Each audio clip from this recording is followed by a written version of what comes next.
മക്കളെ, അപ്പം നമ്മുടെ 8ാം ക്ലാസ്സിലെ ബേസിക് സയൻസിലെ ബയോളജിയിൽ നമുക്ക് 5 മാർക്ക് ഉറപ്പിക്കാൻ പറ്റുന്ന 2 ഭാഗങ്ങളും 2 ക്വസ്റ്റ്യൻസും അതിൽ നമുക്ക് ഈസി ആയിട്ട് എങ്ങനെ നോക്കാം ഒറ്റയടിക്ക് മിസ് പറഞ്ഞുതരാം. അതായത് മെയിനായിട്ട് നമ്മുടെ ക്ലാസിഫിക്കേഷൻ അല്ലേ, വർഗീകരണം നോക്കുകയാണെങ്കിൽ നമുക്ക് എന്താണ് നമ്മുടെ ക്വസ്റ്റ്യൻ ഇവിടെ ഇരിപ്പുണ്ട്.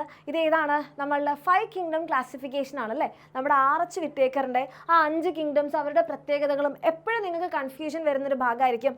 അപ്പോൾ അത് ഏറ്റവും സിമ്പിളായിട്ടാണ് മിസ് പറഞ്ഞുതരാൻ പോകുന്നത്. അപ്പോൾ ഈ വർഗീകരണം ഇപ്പോൾ എവിടുന്നാണ് തുടങ്ങിയത്? അപ്പോൾ ആദ്യം നമ്മുടെ അരിസ്റ്റോട്ടിലൊക്കെയാണ്, പക്ഷേ ഈ കിങ്ഡങ്ങളാക്കി തുടങ്ങിയത് ആരാണ്?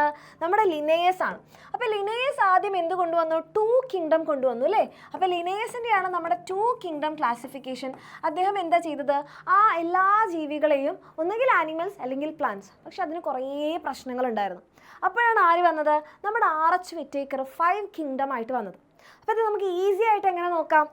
സിമ്പിളാണ്. അപ്പോൾ നമ്മൾ ആർച്ച് വിറ്റേക്കർ എന്ത് ചെയ്തു? ജീവികളെ എല്ലാത്തിനെയും പിടിച്ചിട്ട് യൂണി സെല്ലുലാർ അല്ലെങ്കിൽ ഏകകോശ ജീവികളെ ഒരു ഗ്രൂപ്പാക്കി, മൾട്ടി സെല്ലുലാർ അല്ലെങ്കിൽ ബഹുകോശ ജീവികളെ ഒരു ഗ്രൂപ്പാക്കി. നിങ്ങൾ ആക്കിയോ?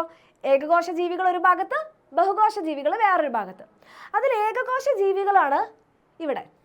അപ്പോൾ അദ്ദേഹം നോക്കിയപ്പോൾ എന്താണ്? കുറച്ച് ആൾക്കാർക്ക് ന്യൂക്ലിയസ് ഇല്ല, കുറച്ച് ആൾക്കാർക്ക് ന്യൂക്ലിയസ് ഉണ്ട്. എല്ലാം ഏകകോശമാണ്, പക്ഷെ കുറച്ച് ആൾക്കാർക്ക് ന്യൂക്ലിയസ് ഇല്ല, കുറച്ച് ആൾക്കാർക്ക് ന്യൂക്ലിയസ് ഉണ്ട്. അപ്പോൾ അതുകൊണ്ട് ആർച്ച് വിറ്റേക്കർ എന്ത് പറഞ്ഞു? ന്യൂക്ലിയസ് ഇല്ലാത്ത ഏകകോശ ജീവികളാണ് കിങ്ഡം മൊനീറ. അദ്ദേഹം എന്ത് ചെയ്തു? അവരെയാണ് കിങ്ഡം മൊനീറയിലിട്ടത്. അതായത് മർമ്മമില്ലാത്ത ഏകകോശ ജീവികൾ, ബാക്ടീരിയ, സൈനോ ബാക്ടീരിയ, മൈക്കോപ്ലാസ്മയൊക്കെ വരും. അപ്പോൾ ഏകകോശ ജീവികളാണ്, അതായത് യൂണിസെല്ലുലാറാണ്, പക്ഷെ ന്യൂക്ലിയസ് ഉള്ളവരോ? അവരാണ് ഏത് വരുന്നത്? നമ്മുടെ കിങ്ഡം പ്രൊട്ടിസ്റ്റ, നമ്മുടെ അമീബയൊക്കെ വരുന്ന ഗ്രൂപ്പാണ്. അവർ തീർന്നില്ലേ? അപ്പോൾ അവരുടെ ഫീച്ചേഴ്സ് നമ്മളവിടെ പഠിച്ചു കഴിഞ്ഞു. ഇനി അടുത്തത് മൾട്ടി സെല്ലുലാർ ഓർഗാനിസംസിനെ എടുക്കാം. ആ ബഹുകോശ ജീവികളെ നമ്മൾ എന്ത് ചെയ്തു?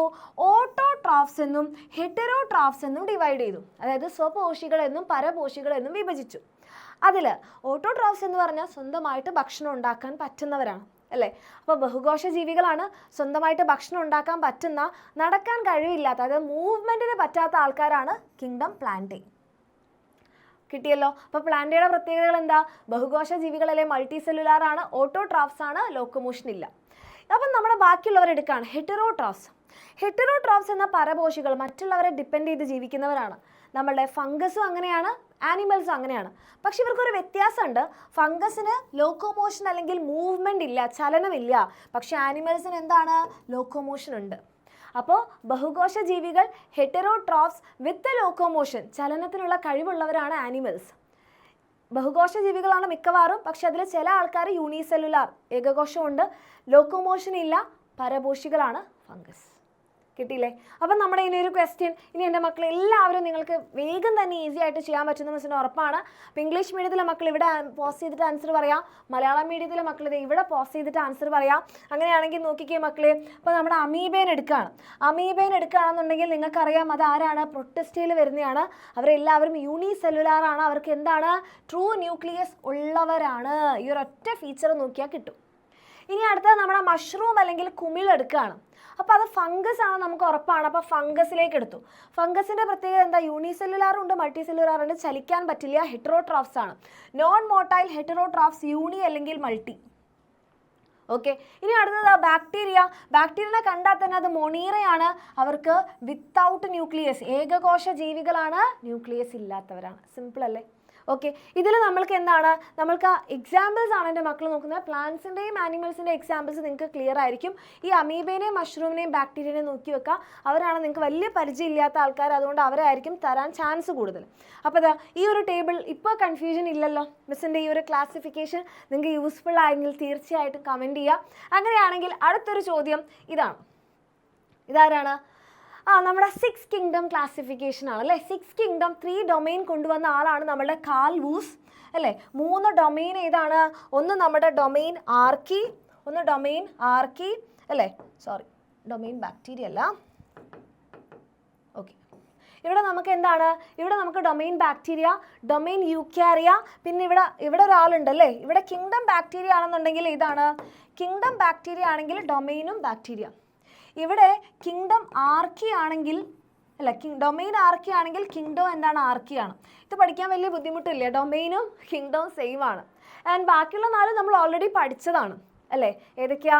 നമ്മുടെ പ്രൊട്ടിസ്റ്റ, പിന്നെ നമ്മൾ ഏതാ? Fungi, Plantae, then Animalia. ഇവരെല്ലാവരും യൂകാരിയോട്ടുകളാണ് അല്ലേ? ട്രൂ ന്യൂക്ലിയസ് ഉള്ളവരാണ്. സോ ഇവരെ നമ്മൾ എന്ത് വിളിച്ചു? യൂകാരിയ. ഓക്കെ, അപ്പം നമ്മുടെ കാൾ വൂസിൻ്റെ ആ ഒരു ക്ലാസിഫിക്കേഷൻ നോക്കിക്കേ മക്കളെ. സിമ്പിൾ, യൂകാരിയോട്സ് ആയതുകൊണ്ട് ഇവരെല്ലാവരും ഒരു ഗ്രൂപ്പിൽ. പിന്നെ നോക്കിക്കേ, ഡൊമെയിൻ ബാക്ടീരിയ, ഡൊമെയിൻ ആർക്കി, അതിൽ കിങ്ഡം ബാക്ടീരിയ, കിങ്ഡം ആർക്കി. സിമ്പിൾ അല്ലേ? എന്തെങ്കിലും ബുദ്ധിമുട്ടുണ്ടോ? ഓക്കെ, നിങ്ങൾക്ക് ഈ ഒരു ക്ലാസിഫിക്കേഷൻ വഴി ഈസി ആയിട്ട് പഠിക്കാൻ പറ്റി എങ്കിൽ ഇതെൻ്റെ മക്കളൊന്ന് കമൻറ്റ് ചെയ്യുക. ഇനി എൻ്റെ കുട്ടികൾക്ക് കമൻറ്റ് ചെയ്യാൻ വേണ്ടി മിസ് വേറൊരു ക്വസ്റ്റ്യൻ തരാം. ക്വസ്റ്റ്യൻ ഇതാണ്: ഹൂ ഇസ് നോൺ ആസ്